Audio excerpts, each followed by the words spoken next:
감사합니다.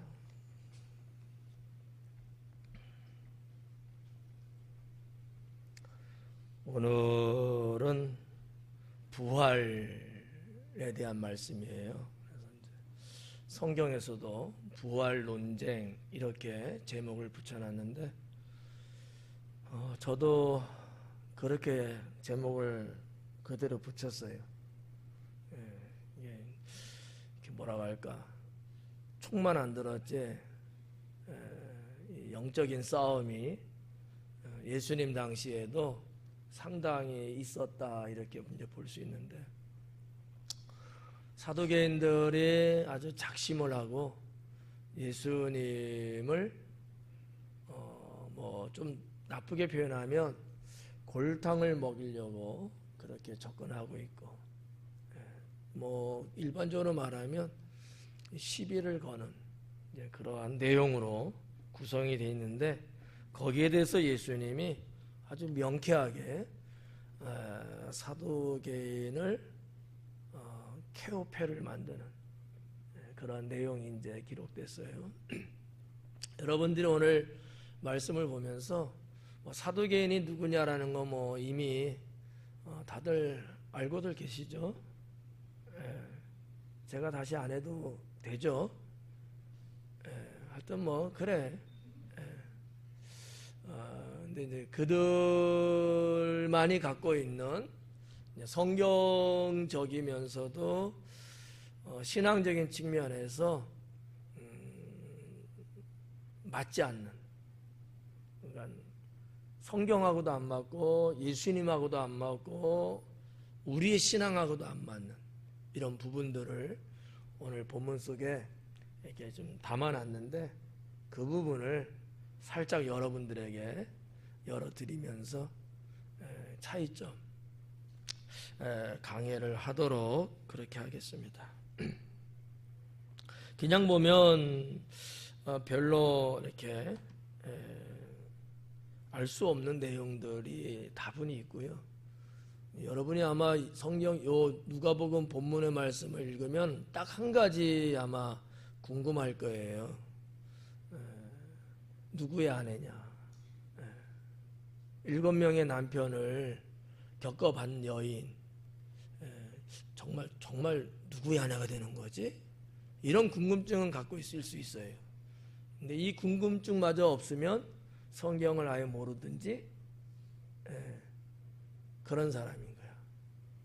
궁금할 수 있어요. 그 궁금함을 예수님은 현명하게 말씀하고 있다 이렇게 볼 수 있죠. 여러분은 누구의 아내예요? 이렇게 한번 이제 나한테 자문자답을 해보는 거지. 이제 나는 누구의 아내일까? 나는 누구의 남편일까? 이 부분이 예수님 당시에도 화두였고 오늘날에도 그럴 수 있어요. 왜냐하면 이제 세상이 엇비슷하게 지금 흘러가고 있어요.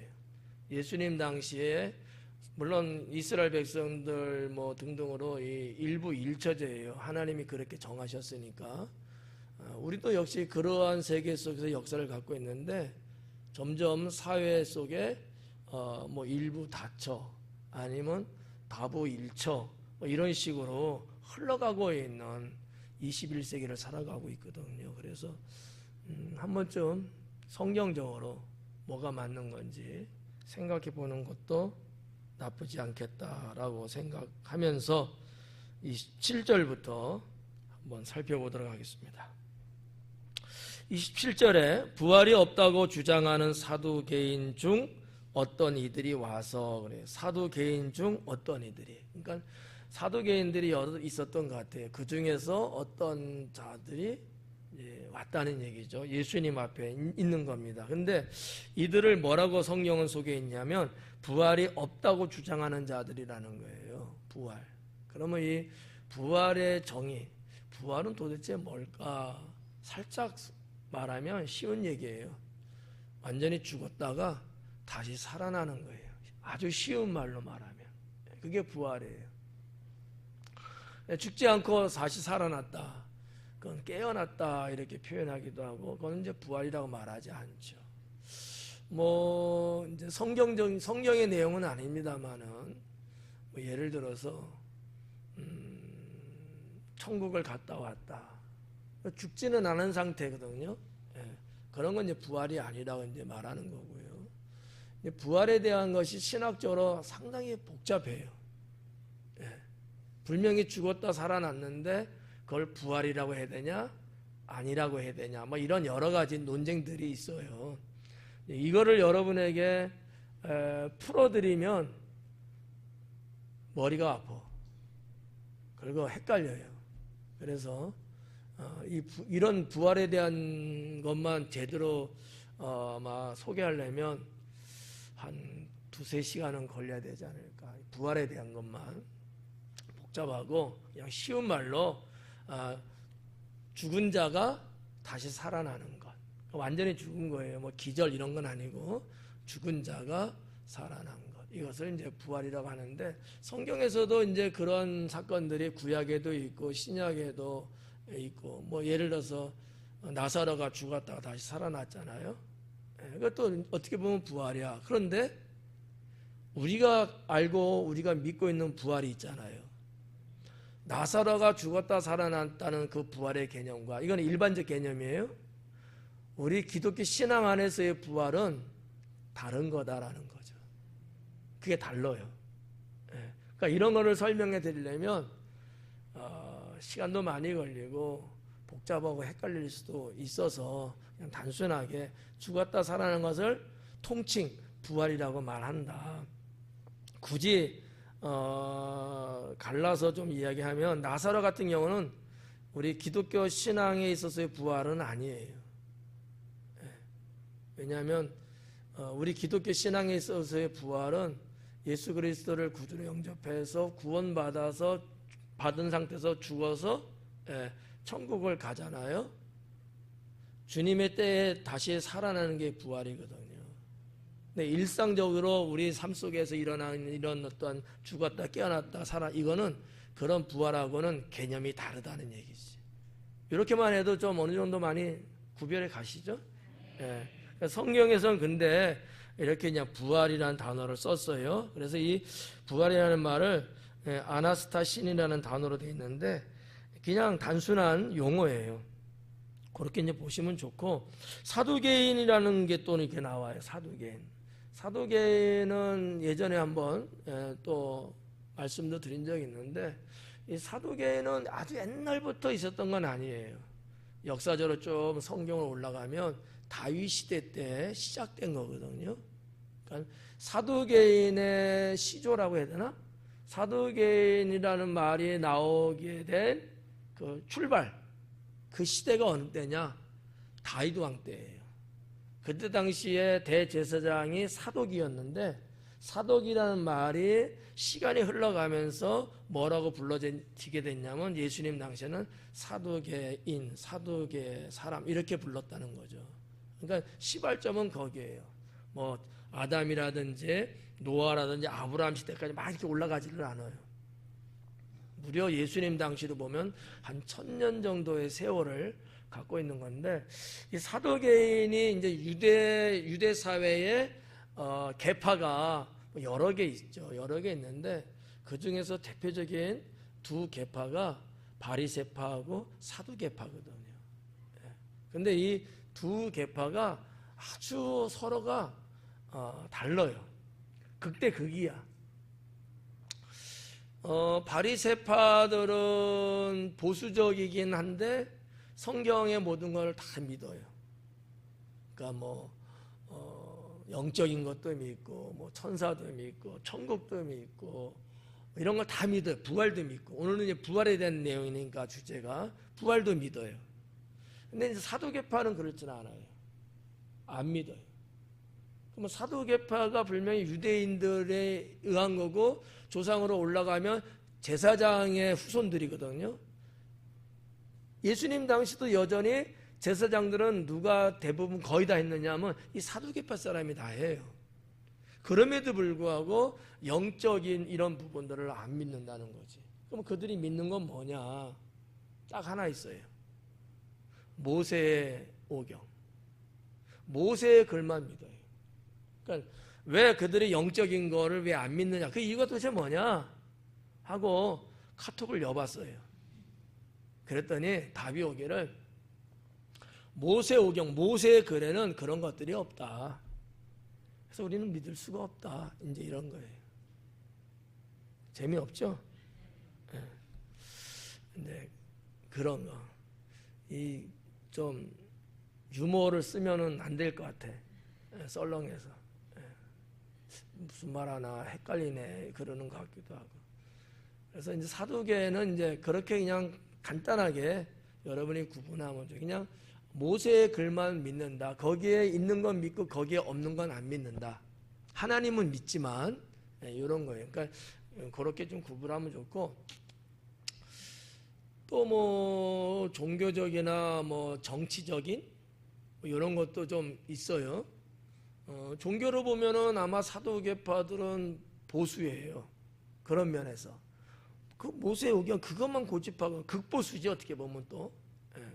그러는 반면에 이 사두개파 사람들은 상당히 현세적으로는 진보적이고요, 세속적이에요. 그래서 예수님 당시에는 특히 로마가 이제 지배하지 않았습니까? 그럴 때는 바리새파는 로마 정부에 대해서 상당히 반항적이고 반감이었어요. 저들이 우리나라를 지배하고 있고 우리의 종교적인 부분도 이렇게 뭐랄까 침범하고 간섭하려고 하고 장악하려고 하는 것을 알기 때문에 상당히 저항적이었거든요. 근데 바리새파는 반대예요.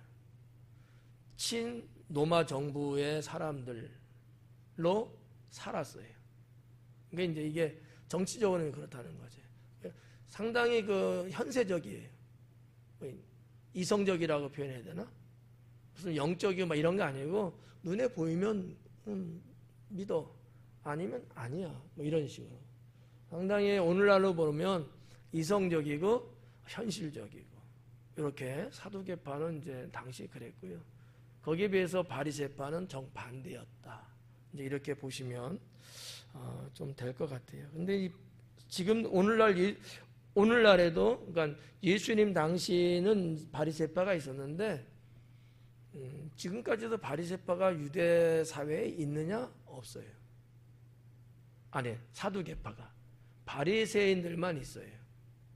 그러면 사두개파들은 언제까지 있었을까? AD 70년 예루살렘이 로마에 의해서 함락당하고 그때가 AD 70년이거든요. 그때의 바리새파는 사라졌어요. 사두개파는. 왜? 제 생각인데 제사장의 이 뭐랄까 전통을 이어내려오고 있잖아요. 사두개파는. 근데 예루살렘 성전이 붕괴돼갖고 없어. 제사장 당연히 그래서 없어져요. 그래서 끊기는 거야. 그래서 이제 사두개파는 AD 70년까지만 있었다. 한 1000년 정도 있었던 거죠. 그러니까 다윗 왕 때에 시작했으니까 다윗 왕이 이제 970년 그때 이제 뭐라고 할까 왕권을 가지고 이제 했으니까 900 그렇죠. 그러니까 이제 한 1000년 정도의 세월만 가지고 왔다는 거죠. 그게 이제 사두개인이에요. 사두개파들인데 예수님 당시에 이 사두개파들이 하여튼 예수님한테 시비 아닌 시비, 뭐 어떻게 보면 시비라기보다는 뭐 이게 그 당시 유대 사회에 현존하고 있는 살아있는 어떤 암투, 서로의 완력 싸움 같은 게 있어요. 그게 뭐냐면 세력 싸움이란 말이지. 근데 어쨌든 간에 사두개파는 좀 약해요. 바리새파가 강하거든요. 예를 들어서 한 9대1, 8대2 정도밖에 안 돼요. 사두개파는 2나 1밖에 안 돼. 수는. 그네들도 막강해. 권력은. 왜? 제사장들이거든요. 그러니까 이제 새싸움에서 밀리고 싶지 않은 거예요. 그러려면 자기들이 주장하는 것이 관철돼야 되고 국민들이 그런 것들을 받아들이고 자기들을 따르는 무리들이 많이 있어야지 되지 않겠어요? 그러면은 예수님의 지금 이 흐름, 예수님의 유대 백성들로부터의 이 환호도가 지금은 엄청나거든요. 여기에서 입증만 되고 뭔가 예수님으로부터 자기들이 원하는 답을 끌어낼 수만 있다면 그 인기나 세력 확장에는 큰 도움이 될 거라고 아마 생각했을 것 같아요. 그래서 아마 이 부활에 대한 이야기를 짚고 가지 않았겠는가, 저는 이제 그렇게 봐요. 뭐 성경에는 없는 얘기니까 제가 이게 성경을 해석하고 보면서 그런 어떤 뭐 생각들을 갖고 사도계인들이 온 게 아닐까. 생뚱맞거든요. 갑자기 부활에 대해서 꺼냈으니까. 근데 이게 그들에게는 중요한 논쟁의 중심이거든요. 사두개인들에게는 아주 중요한 내용이에요. 그래서 이제 그런 부분. 근데 예수님은 뭐 우리가 결론에 40절까지 다 봐서 알지만 예수님은 인정 안 해요. 오히려 부활이 있음을 말씀하고 계시는 거죠. 그래서 이제 27절에서는 그냥 어떻게 보면 서론에 해당되는 내용인데 부활이 없다고 주장한다는 거죠. 사두개인들. 그들이 왔어요. 28절에 보니까 예수님께 물어봅니다. 선생님이요, 모세가 우리에게 써주기를 만일 어떤 사람의 형이 아내를 두고 자식이 없이 죽으면, 이제 이런 경우도 있잖아요. 결혼했는데 자녀가 없이 죽음을 맞이하게 되는 경우들. 그렇게 됐을 때 그 동생이 그 아내를 취하여 형을 위하여 상속자를 세울지니라 하였나이다. 누가? 모세가. 이 모세율법에 있거든요. 이거 어떻게 생각합니까? 이런 거예요. 이제 이거 어떻게 생각합니까? 그럼 우리는 어떻게 해요? 모세율법에도 있고 하나님이 또 이런 부분을 또 법으로 세워 주신 건 맞고. 그러니까 바리새인들이 이렇게 말하는 게 비성경적인 건 아니에요. 이 질문에 있어서만큼은. 그런 부분들은 이제 보는 거지. 어떻게 여기에 대해서 생각하십니까? 이런 거죠. 뭐 이제 신명기 25장에 보면 이제 이 수원법이 나오는데 이 수원법이라 하거든요. 안 외워도 돼요. 수원법은. 그냥 내용이 뭔가만 알면 돼요. 그러니까 여기서 지금 28절에서 말한 것처럼 결혼했는데 내가 자녀가 없이 죽었어요. 그러면 내 형제들 중에서 누군가 형수가 되겠죠. 결혼을 이렇게 하는 거예요. 그래서 자녀를 낳아서 그 자녀는 내가 낳지만 내 형의 자녀로 입적이 되는 거예요. 그래서 그 형의 집안의 기업, 가문을 이어주는 거예요. 그게 이제 수원법이거든요. 이제 그거를 지금 질문하고 있는 겁니다. 근데 우리나라에도요, 이런 경우들이 사회적으로 있었어요. 지금도 아마 있을 거예요. 옛날에는 종종 많이 있었습니다. 우리는 뭐라고 말하지? 양자 이런 거 있잖아. 입양시키고. 입양의 개념은 뭐 다른 집안에 이렇게 데려오는 거지만 양자 삼는 경우들이 있단 말이죠. 그래서 뭐 없는 집안에 우리는 애를 못 낳으니까 그러면 너 애가 2명, 3명, 몇 명 있으니까 내 자식으로 이렇게 입적 호족에 올린단 말이지. 엄연히 생물학적으로는 누구의 아들이지만 그러나 법적으로는 내 아들이 되는 거예요. 이런 어떤 양자 제도가 우리나라도 있었거든요. 지금이야 뭐 이제 거의 안 하겠지만 예전에는 참 많이 했어요. 그런 거가 일종의 그거예요. 이 수원법이 이제 그런 거거든요. 그럼 하나님은 왜 이 수원법을 왜 그랬을까? 뭐 성경적으로 좀 역사를 좀 추적해 보면 하나님이 이 땅에 축복할 때 생육하고 충만하고 다스리고 이런 어떤 축복을 하셨고 또 아브라함에게도 그와 같은 축복을 연속적으로 말씀을 했단 말이죠.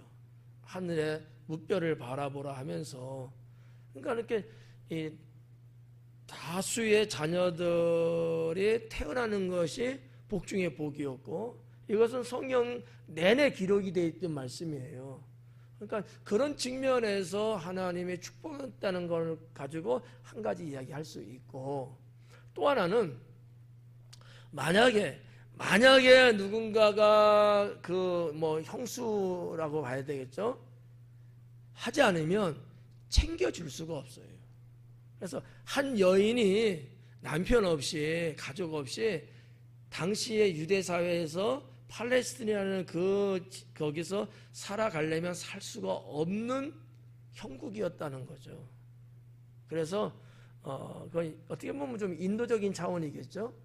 그래서 살아갈 수 있게끔 뭐 경제적인 문제라든지 아니면 생명의 위협이라든지, 왜냐하면 홀로 지내는 과부 여인들을 그 당시에 남자들이 때로는 요즘 말로 하면 성폭행 같이 가만두지를 않았어요. 함부로 대하고, 왜? 힘이 없고 누군가 지켜줄 사람도 없고, 그래서 함부로 대하고, 그래서 뭐 살인도 많이 일어났고, 데려가서 끌고 가고 잡아가서 자기 여종으로 삼기도 하고 노예로 팔아넘기기도 하고.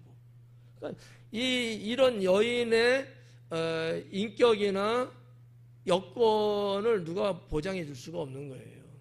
그런 맥락에서 이 수원법은 그 여인의 생명과 경제를 지켜주기 위한 방법이 또 하나 있었다, 이렇게 이제 볼 수도 있는 거죠.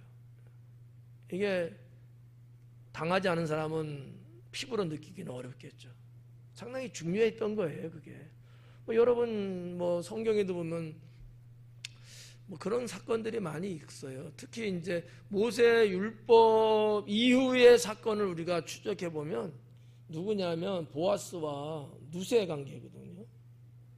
룻도 과부였잖아요. 근데 결국은 어떻게 해요? 다시 그 베들레헴으로 고향으로 돌아와서 보아스의 부인이 되잖아요. 그래서 이게 그런 거예요. 그게 나 싫다고 안 할 수가 없는 거야. 이게 법이야.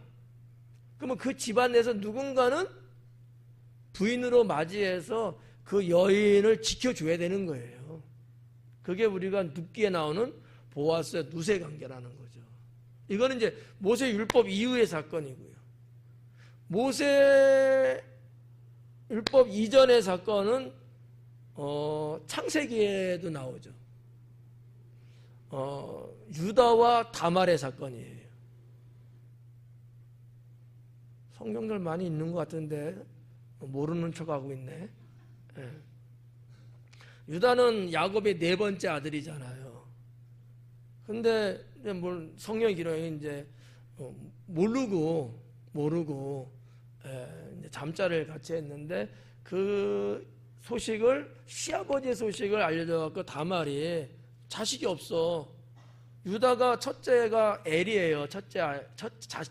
큰아들 이름이 엘이거든. 죽었어요. 그러면 이제 둘째가 오난인가, 근데 들어가서 그 역할을 해줘야 돼요. 근데 싫은 거야. 내 자식인데 형의 자식을 만들어야 되거든. 그게 싫어가지고, 뭐 애들도 있어서 좀 그렇지만, 잠자리는 같이 하는데 이렇게 자식을 안 가지려고 엄한 데다가 흘려버려요. 알 사람만 알아들어요, 그냥. 이게 하나님 보기에 악한 거였어요. 그래서 하나님이 그 생명을 걷어가요. 없어. 그러니까 다말이 이제 심기가 불편하잖아요. 나는 자식이 없고 다 죽고 왜 이러냐, 뭐 이런 거 있잖아요. 불만이지 뭐. 그때나 지금이나 여성들의 자기 자식을 품에 안는 게 또 희망 중에 또 하나 아니겠어요? 그래가지고 이제 그 다말 사건이 이제 일어나는 거예요. 그러니까 모세 이전의 시대잖아요. 창세기니까. 그때 이게 이제 처음 있었던 거야. 그러나 이제 누순 모세 율법에 의해서 합법적으로 그 집안에 누군가는 그런 여인을 아내로 맞이해 줄 남자가 있어야 되는 거야. 그래서 보아스가 자기 친인척 관계에서 그렇게 서로가 이야기를 대화를 나누자. 누가 할 것이냐 막 이렇게 이야기하잖아요. 결국은 누가 하게 돼? 보아스가 하게 된 거야. 하여튼 여기까지. 그러니까 성경에 없는 게 아니고 이렇게 있는 것을 가지고 이 사두개인은 이거를 지금 질문한 거예요. 아니, 그렇게 좀 보시면 될 것 같고요. 29절에 보니까 그런데 7형제가 있었는데 마지가 아내를 취하였다가 자식이 없이 죽고, 와, 또 7명까지 이야기를 해. 한 3명 정도로 하지. 그러니까 이건 물론 그 옛날에는 뭐 이제 자녀들을 많이 이제 낳잖아요. 7명 정도 뭐 그렇게 많은 건 아니었을 거예요. 보편적이었을 거예요. 그래서 아마 그 사두개인이 그 시대에 보편적인 자녀의 수가 그 정도 됐으니까 아마 7이라 했을 거예요. 근데 또 어떻게 보면, 야, 이거 너무 이게 뭐 예를 극단적으로 너무 힘들게 곤란하게 하기 위해서 7형제라고 또 말하지 않았을까? 이렇게도 이제 볼 수 있는데, 저희 집안도 7형제거든요. 근데 남자만 7은 아니지. 우리는 딸도 같이 해서 이제 7남매인데, 여기서는 지금 남자만 7명을 말하는 거예요. 그렇게 되면은 여자를 한 5명은 또 낳았을 것 같아. 그래서 자식 한 12명 정도. 옛날엔 12명 낳는 집안들도 꽤 있었어요. 11명 낳으면 안 돼요. 왜냐하면 연필이 한 탓에 12개거든. 이게 또 모르면 또 웃지도 못해.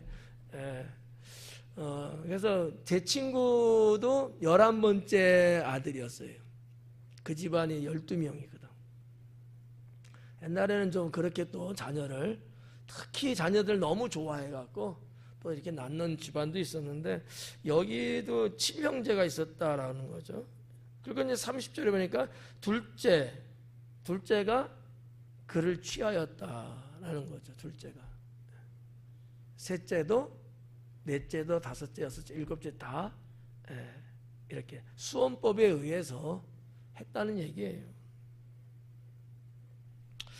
자, 33절에 보니까 7이 다 그를 아내로 취하였으니 부활 때에 그 중에 누구의 아내가 되리까? 그래요. 자, 7이 다 그를 아내로 취하였대요. 요한복음에 보면 여러분 그 사마리아 수가성에 우물가 여인이 나오죠. 나와요. 분명히 나옵니다. 그 수가성의 여인, 우물가 여인, 우리 복음성가도 있잖아요. 우물가 여인처럼 난. 그 여인의 남편은 5이에요. 이런 것도 어떻게 보면 엇비슷한 수원법의 그런 어떤 근거적인 부분들을 갖고 있지 않았을까. 근데 이제 수원법이 말이죠. 뭐 모세 율법에서 유대 백성들에게만 있는 건 아니고요. 그 근동에 고대 아수르가 뭐라고 해야 되지? 원래 아수르가 있었고 멸망했다 나중에 신아수르가 또 생겨요. 제국이. 그러니까 고대 아수르야, 오리지널 아수르라는 얘기죠. 거기에도 이 수원법이 있었고요. 또 가나안인들 원래 그 팔레스타인에 살고 있는 이 가나안 백성들이 칠족속이 있었다고 우리가 출애굽할 때 이렇게 나오잖아요. 가나안인들 중에도 이 수원법을 지키고 살았다라고 하는 거죠.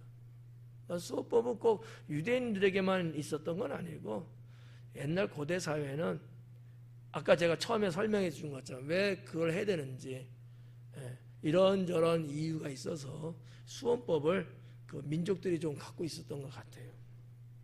그렇게 여러분이 좀 보시면 뭐 좀 도움이 되지 않을까 이렇게 보고 뭐 좀 역사적인 얘기인데 히타이트라는 요즘은 학교에서 세계사를 안 배운다 하더라고. 예. 여러분은 세계사 공부할 때 연세 드신 사람들, 이거 배운 사람은 늙은 거야. 예. 저희는 이제 대부분 이제 뭐 중학교, 고등학교 이때 이제 세계사를 배우거든요. 거기에 이제 히타이트라는 족이 있어요. 이게 히타이트가 이건 일반 역사적인 명칭이고요. 히타이트는 이것이 성경에서는 누구냐 하면 이게 해족속이에요. 이 해족속이 상당히 오랜 민족이거든요. 그 해족속 히타이트도 이 수음법을 갖고 있었어요. 뭐 여러분 이런 말하면 또 어떨지 모르는데 뭐 상형 문자네 뭐 이런 여러 가지 있잖아요. 아주 고대적인 얘기거든요. 그러한 그 언어가 처음 막 이렇게 출발하고 막 이럴 때는 한 주전 한 4,000년 전 막 이럴 때. 그러니까 지금으로부터는 한 5,000년, 6,000년 전 얘기예요. 그런 아주 고대 사회 속에서도 이런 것들이 있었다는 거죠. 이 성경으로 좀 이렇게 수평을 연도를 수평으로 보면 바벨탑 사건 같은 그런 시제, 비슷한 동시대예요. 다 고대 사회인데 이 수원법을 좀 지키는 민족들이 있었다 이렇게 이제 볼 수 있죠.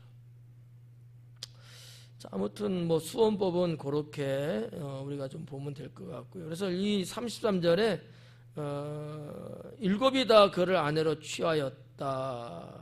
근데 부활 때에 그 중에 누구의 아내가 되리까? 요것도 좀 33절도 어순이 좀 바뀌었어요. 이렇게 배열을 헬라 성경 원문에는 이렇게 돼 있는 건데 이렇게 바꾼 거야. 이 좀 강조점의 문제인데 이런 거예요. 부활 때에 그 중에 누구의 아내가 되리까? 7명하고 다 이렇게 하는데 다 죽어서 없어요. 그 후에 여자도 죽었나이다. 부활 때 그 중에 누구의 아내가 되리까? 왜? 7이 다 그를 아내로 취하였기 때문에 이런 거거든. 이게 이제 원문이고요. 요거를 이제 좀 우리 한국식으로 어순을 좀 바꿔놓은 거예요. 뭐 중요한 건 아닌데 성경을 연구하는 사람들은 중요해요. 뭐를 강조했느냐 이런 부분이거든요. 34절에 예수님께서 이르시되 이 세상의 자녀들은 장가도 가고 시집도 간다 이렇게 말씀하고 있죠. 이 세상의 자녀들은 장가도 가고 시집도 가. 맞죠? 그건 이상하지 않은데 그 다음에 나오는 거예요. 35절 저 세상은 사후 세상이죠. 사후 세상. 이 세상은 죽지 않고 있는 세상. 저 세상은 죽으면 가는 그 세상. 그게 저 세상이라고 한 건데 저 세상과 및 죽은 자 가운데서 부활함을 얻기에 합당히 여김을 받은 자들은 장가가고 시집가는 일이 없다. 이 땅에서나 장가가고 시집가는 거지 사람이 죽어서 가는 저 세상 거기에는 장가가고 시집가고 그런 거 없다. 이렇게 말씀하고 있는 거예요. 시간이 많이 남아서 해드리려고 하는데 일찍 끝나는 걸 선택하든지 하나도 좀 알기를 원하는 걸 선택하시든지. 자, 1번은 일찍 끝나는 거, 2번은 좀 더 아는 거. 어느 쪽에? 난 눈 감을게요. 왜냐하면 중요한 내용이 부활에 대한 중요한 내용이거든요.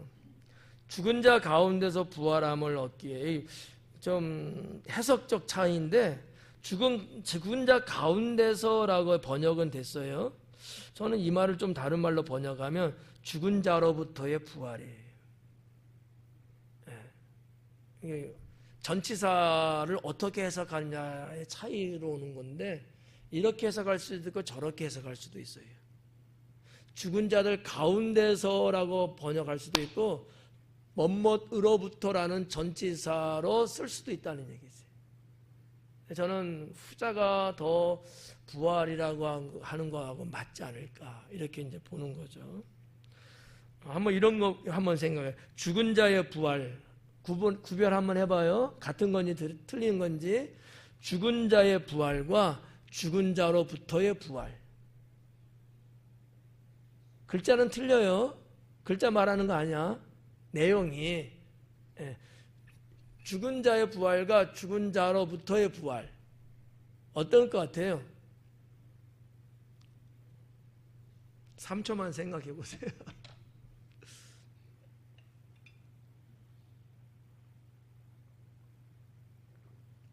다 부활은 부활인데, 죽은 자의 부활이라는 말은 어떻게 보면 좀 보편적 표현이고요. 죽은 자로부터의 부활이라는 것은 우리 기독교 신앙적인 표현이에요. 모든 사람은 다 죽어요. 우리가 성경으로 볼 때, 자, 지옥 간 사람, 이런 사람도 마지막 때에 하나님께 심판받을 때 다시 부활해요. 악인의 부활이 있어요. 우리들만의 부활이 아니고, 그 모든 생명체가 마지막 때에 주님께로부터 백보자 심판하잖아요. 요한계시록 쭉 가다 보면 모든 자가 다 살아나서 심판을 받아. 그래서 이거는 죽은 자의 부활이에요. 그럼 여러분은 죽은 자의 부활이 해당되겠어요? 아니겠죠. 그거는 모두가 다 하는 거야. 우리가 말하는, 우리가 믿고 있는 부활은 죽은 자로부터의 부활이라는 거예요. 이 죽은 자로부터의 부활이라는 것은 뭐냐면 지옥 갈 우리들인데 우리는 거기서부터 부활한 거야. 우리는 그런 맥락에서 천국에서의 영생을 말하는 거고, 죽은 자의 부활은 어떻게 보면 지옥에서 영원히 사는 자도 천국에서 영원히 사는 자도 다 죽은 자의 부활에 해당될 수 있다라는 거지. 제가 괜히 말씀드렸나? 헷갈려요? 구분이 좀 가요? 네.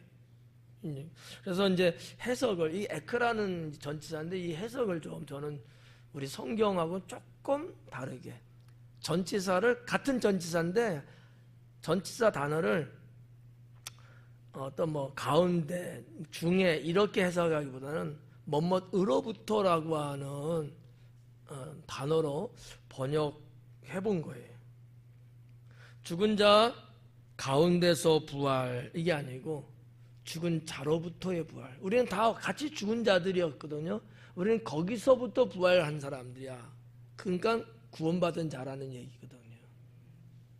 이거 아직도 이해가 지금 오고 있는 중이에요?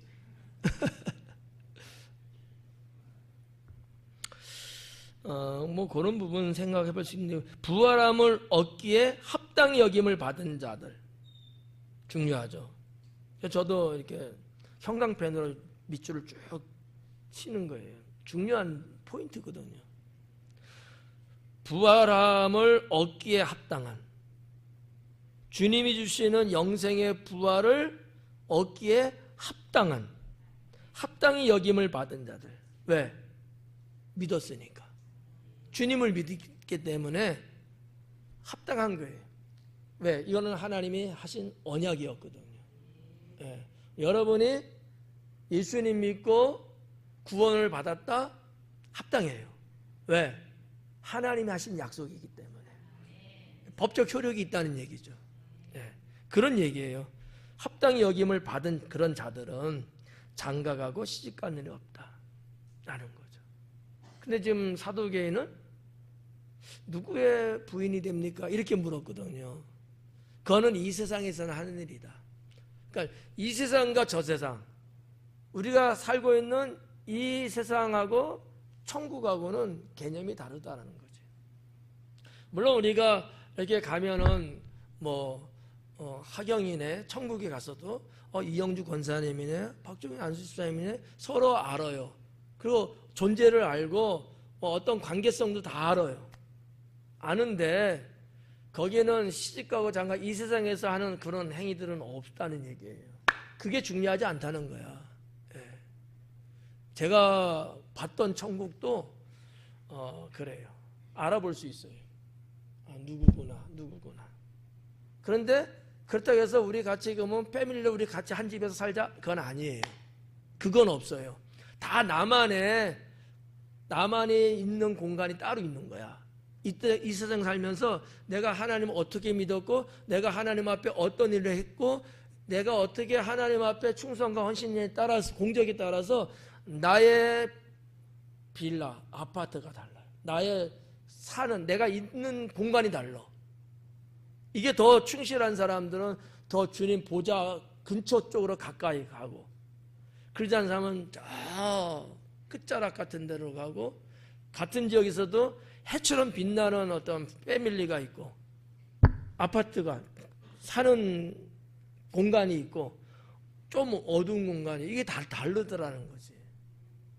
그래서 이 땅을 살면서 내가 어떻게 어떤 믿음 갖고 살았냐에 따라서 하나님은 그거를 체크해 갖고 상급을 주시는데, 이 천국에서 영원한 삶의 포인트 위치가 다른 거예요. 그렇지만 영적인 존재가 됐기 때문에 서로의 이동이라든지 인식 이런 거는 어떤 장애도 없어요. 어쨌든 간에 근데 내 포지션은 다르다는 거지. 우리 박 집사님, 유 집사님 부부였으니까 천국에서도 우리 같이 살게요 하고 주님한테 땡깡 써도 안 된다는 거지. 네. 그건 이 세상에서의 일이고 주님 나라에서는 그게 아니라는 거지. 그렇지만 내 남편, 내 아내, 내 자식들, 내 부모님, 누구 이런 어떤 것에 대한 관계성에 대한 인지는 있지만은 천국은 그게 아무 의미가 없는 거예요. 그래서 제가 여러분에게도 예전에도 몇 번 말씀드렸다시피 우리가 하나님 앞에 뭔가 이렇게 믿음 갖고 살아가는데 하는 일도 본인들 명목으로 해라. 본인의 목숨, 본인의 생명, 본인의 이름을 걸고 해라. 그게 하나님이 주는 거는 싸잡아서 이렇게 뭉치로 딱 주지를 않아요. 천국에서는 다 각자 개인의 상급이 있기 때문에 이게 다르다라는 거지. 저는 천국을 보고 난 그걸 봤어, 알아요. 그래서 제가 그때부터는 바뀐 거예요. 신앙이. 아, 그렇구나. 그래서 개인의 목이구나 다 라고 본 거죠. 그래서 이제 여기 예수님의 답변은, 야, 그거는 이 세상 살면서지 부활한 자들에게는 아무 의미 없는 거다. 그거는 네가 지금 나한테 묻는 것 자체가 모순이다, 이런 이제 이야기인 거죠. 이제 36절에 보니까 그들은 다시 죽을 수도 없다. 죽은 자로부터 부활받은 자들은 다시 죽을 수도 없다. 다시 이 세상처럼 살아가지 않는다라는 말을 상당히 강조하고 표현한 거예요. 죽을 수 없다라는 얘기는 이 세상 살면서 그렇게 혼인하고 누구 그런 거 없다는 것을 강조한 예수님의 표현이에요. 죽었다가 다시 살아나는 경우도 사실상 있어요. 있는데 주님은 그걸 말하는 게 아니다라는 얘기죠. 다시 죽을 수도 없나니 이는 천사와 동등이요. 요거를 여러분이 이제 헷갈려 할 수 있어요. 하나님의 자녀된 자들, 구원받은 백성은 천사와 동등하지 않습니다. 번역에 이건 좀 문제라면 문제고 이해할 수 있게끔 번역했다고 저는 봐요. 천사하고 동등할 수가 없어요. 그 뭐에 대한 개념이냐? 영이라는 개념에서 동등인 거예요. 영. 존재적인 측면에서 동등하다는 얘기가 아니라는 거예요. 천사는 하나님의 부리는 종에 불과하고 여러분은 하나님의 구원받은 자녀이고 같을 수가 없어요. 이해 가요? 근데 불구하고 여기서 지금 동등하다 이렇게 했잖아요. 이건 무슨 의미냐? 영적인 거예요.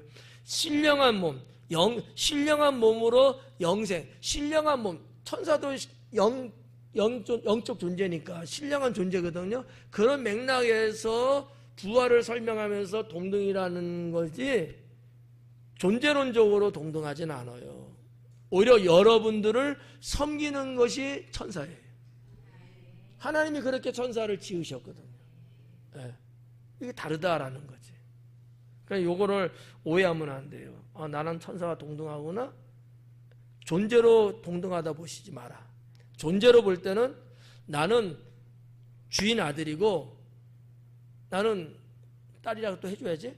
나는 주인 딸이고 천사는 나를 위해서 존재하는 종과 같은 존재예요. 여기 천사 우월론을 갖고 있는 사람이 있어요? 그러면 이 말에 동감하지는 못해. 그런 사람은 천사를 이렇게 숭배하는 천사 숭배론을 갖고 있는 사람들은 제가 지금 말씀드린 것을 공감을 할 수가 없어요. 천사는 숭배 대상도 아니고 하나님의 자녀도 아니에요. 필요해서 하나님이 창조한 창조물에 불과해요. 그게 다르다라는 거죠. 예. 저 분명히 말씀드렸어요. 예. 그 다음에 부활의 자녀로서 하나님의 자녀임이라 이렇게 되어 있는데 좀 원어적으로 보면 부활의 아들이며 하나님의 아들이다. 휘오이라는 단어를 썼거든요. 아들이에요, 아들. 근데 이제 이렇게 글쎄 요즘 시대라서 그런가 자녀로 번역을 이렇게 해놨어요. 왜? 여성들이 삐질까봐. 예. 근데 아들이라는 개념은 대표성이기 때문에 포함된 거예요, 다. 포함된 거여서 문제 없어요. 예, 속상해하면 안 돼요. 그런 내용인 36절이고요. 37절에 보니까 죽은 자가 살아난다는 것은 모세도 가시나무 떨기에 관한 글에서 주를 아브라함의 하나님이여 이삭의 하나님이여 야곱의 하나님이라 칭하였나이다 그래요. 예수님이 지금 하신 말씀이잖아요. 이게 이제 출애굽기 3장에 나오는 내용이에요. 모세가 가만히 보니까 저 산에 떨기나무에 불이 붙었는데 불이 어느 정도 시간 가면 다 타서 꺼져야 되잖아요. 계속 타오르고 있는 거야. 그래서 모세가 그렇게 올라간 건 아니겠어요? 거기에 하나님이 기다리고 계셨던 거야. 그 얘기를 하고 있는 거예요. 그러니까 하나님이 하신 말씀을 지금 예수님이 지금 사두개인한테 그대로 지금 이야기하고 계신 거야. 뭐라고 주님이 여호와 하나님께서 했냐면은 이거예요. 아브라함의 하나님이요 이삭의 하나님이요 야곱의 하나님이다 나는. 모세한테. 그러면 모세도 그러거니와 예수님 앞에 있는 사두개인들도 마찬가지로 자 아브라함 이삭 야곱을 거론했어요. 그러면 사두개인이라고 해서 이 세 조상을 부정할 수 있을까요? 없어요. 그러면 그들은 천국 하나님 나라 없다고 그렇게 말할 수 있을까요? 안 돼. 그건요. 사두개인들도 그거는 다 성경 말씀들 다 믿는 거야. 모세도 떨기나무 앞에서 네가 알고 믿고 있는 아브라함의 하나님, 이삭의 하나님, 야곱의 하나님 그렇게 말했다. 너는 왜 그러니? 이런 거예요. 칭하였나니 38절에 하나님은 죽은 자의 하나님이 아니요 살아있는 자의 하나님이시라 라고 언급하시면서 부활하고 연결을 시키는 거예요. 그 부활은 무슨 얘기예요? 그러면 예수님 말씀에 의하면 부활은 살아있는 것이다라는 거죠. 그래서 부활이 있다는 것을 사두개인들한테 어필하고 있는 거예요. 가르쳐 주는 거예요. 너희는 부활이 없다 그러지? 부활은 있는 거야. 부활이 없다면 어떻게 아브라함, 이삭, 야곱은 하나님께 있을 수 있겠니? 왜? 죽었던 자가 살아나는 거 부활인데. 이 얘기예요. 간단하죠? 어려워요 지금도? 난 몰라 그러면 이제. 예수님이 제가 볼 때는 상당히 현명하게 정말 우묵현답 정말 미련한 질문을 했는데 아주 현명하게 답을 주신 것 같아요. 근데 그냥 우리가 여러분이 그냥 읽을 때는 이게 도대체 무슨 말인지 그럴 수 있어서 그래도 이렇게 좀 풀어드리면 도움이 되는 게 그래서 강해다라는 거지. 그래서 이제 이렇게 38절에 하나님은 죽은 자 하나님이 아니고 살아있는 자의 하나님이시라. 하나님에게는 모든 사람이 살았느니라. 하나님에게는, 하나님 안에는 모든 사람이 다 부활한다는 거예요. 그런데 너는 왜 부활이 없다 그래? 그건 틀렸어. 다 부활이 있는 거야. 이런 말씀을 하면서 마무리를 이제 짓는 거죠. 그러니까 39절에 서기관 중 어떤 이들이 말하되, 선생님 잘 말씀하셨어요. 왜냐하면 이 서기관들은 바리새인 서기관들인데, 얘들은 자기들은 부활을 이야기하는 입장이니까 시원하다 시원하다 막 이랬을 것 같아. 언제 지네들이 예수님 말씀에 잘했다고 인정했냐고. 서기관들도 계속해서 예수님 꼬투리 잡으려고 했잖아요. 그랬던 자들인데도 불구하고 자기들이 주장해 왔던 부활에 대한 것을 속 시원하게 예수님 하시니까 아우 선생님 잘하셨어요 이러는 거야. 속이 보여요. 40절에 그랬더니까 사두개인들은 아무것도 감히 더 물을 수가 없습니다라. 가만히 들어보니까 맞는 얘기야. 그렇지, 그렇구나. 이게 수긍할 수밖에 없는 거지. 아니, 그러니까 당시에 바리새인들도 이렇게 사두개인들에게 이렇게 잘 설명했으면 알아들었을 텐데. 왜냐하면 이 사두개인들이요 똑똑합니다. 박식한 사람들이에요. 제사장의 민족이거든. 여러분, 하나님이 제사장을 세울 때 이 유다의 레위 지파의 이 자식들 다 제사장은 아니잖아요. 거기에 이제 성막에서 봉사도 하고 다 이제 레위 자손들이 하는 건데, 그 중에서도 엘리트가 제사장 되는 거예요. 예수님 당시에도 배울 만큼 충분히 다 배운, 지금으로 하면 석학들이거든요. 똑똑합니다. 못 알아들을 리가 없어요. 근데 문제가 뭐예요?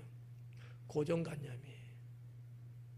내가 처음부터 알고 있고 뭐 그런 건 있는데 누군가 다른 걸 말할 때는 탁 창문을 닫아버려. 안 받아들이려고 해. 진리고 맞는 건데 불구하고 고정관념이 내 속에 있다 보니까 자꾸 반대만 하려고 그러는 거지. 이게 사두개인들이었어요. 이게 맹점이죠. 우리가 신앙생활 하면서도 이 강해도 마찬가지예요. 제가 여러분에게 강해를 해드릴 때 아마 여러분들 때로는 내가 지금까지 알고 있었던 어떤 신앙의 이런 거하고 좀 아닌데 틀린데 이런 것이 있을 수 있거든요. 그러면 우리는 그냥 나도 모르게 반대하는 이 반대 전파를 막 쏴. 막 이렇게. 그럼 못 받아들이는 거야. 그러다 보니까 아멘도 못하는 거지. 여러분 입술이 움직이지 않았다고 아멘 안 하는 건 아닐 거예요. 속으로는 아멘도 하잖아요. 근데 그거조차도 못하는 거야. 이해가 안 간다는 거지. 고정관념이 너무 강하면 유대 백성들이 예수님을 못 받아들이고 반대했던 것처럼 그럴 수도 있어요. 그래서 그러니까 좀 때로는 이렇게 열어놓고 내가 몰랐던 거지 틀린 거나 없는 건 아니었다. 그런 것들을 우리가 신앙으로 또 잘 말씀을 받아들이면 좋죠. 오늘 40절까지 했습니다. 기도합니다.